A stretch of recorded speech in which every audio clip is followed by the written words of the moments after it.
Good evening and welcome to the BBC News at 6. Scotland Yard has announced it's to conduct a criminal investigation into the alleged misuse of expenses by MPs and peers. The BBC has learnt that among those under scrutiny are the former Minister Elliot Morley and Labour MP David Chater. Both allegedly claimed expenses for mortgages they'd already paid off. The Labour peer Baroness Udin is also believed to be under investigation. It's alleged she claimed allowances for a flat she wasn't living in.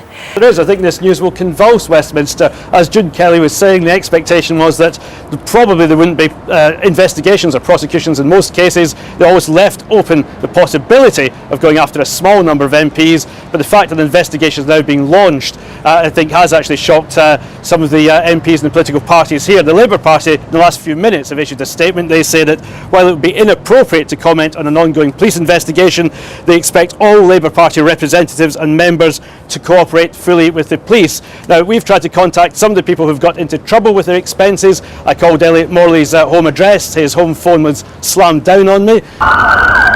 Nobody's above the law, and tonight the lawmakers themselves could be dragged to the dock.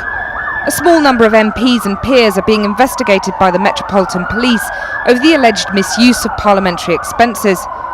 The Met is focusing on MPs who claimed expenses for mortgages that had already been paid off.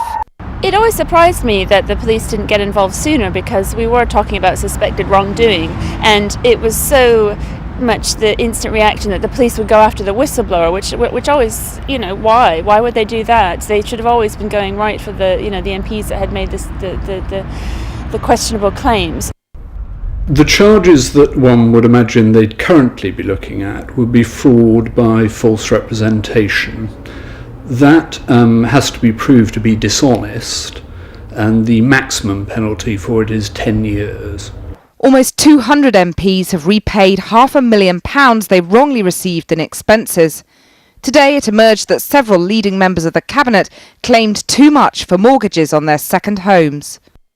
Husband and wife Cabinet duo Ed Balls and Yvette Cooper each repaid £1,350 after interest rate cuts sent their mortgage payments tumbling, but they continued to claim the same expenses. Foreign Secretary David Miliband repaid £434. His fixed-rate mortgage had ended, reducing his payments, but he failed to alter his expenses claims.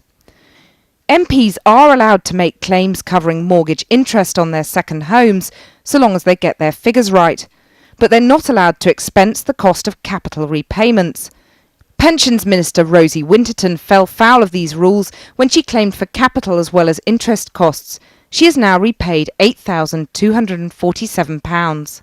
So it's clear the police think there is a very serious case to answer here, and I think they're also reflecting public anger over the way MPs have clearly abused their expenses. And look at the farce of the release of the redacted expenses files yesterday. When we began this investigation, MPs said it was unnecessary because they were going to publish their expenses in full. They didn't. They made a mockery of the Freedom of Information Act and all the abuses of the second homes. None of that would have come to light. Not any of it. Not about homes that were being, MPs claiming for second homes that didn't exist and mortgages that had already been paid off. We would have known none of that because it would all have been redacted. The reality is that I used to think they were decent, hard-working people. I always had a vague feeling that there was probably something going on which I couldn't prove.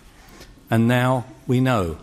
186 decent, hard-working people in Parliament have now returned the best part of £500,000 when they saw the light on the shadow that they walked in, paraded in the Daily Telegraph.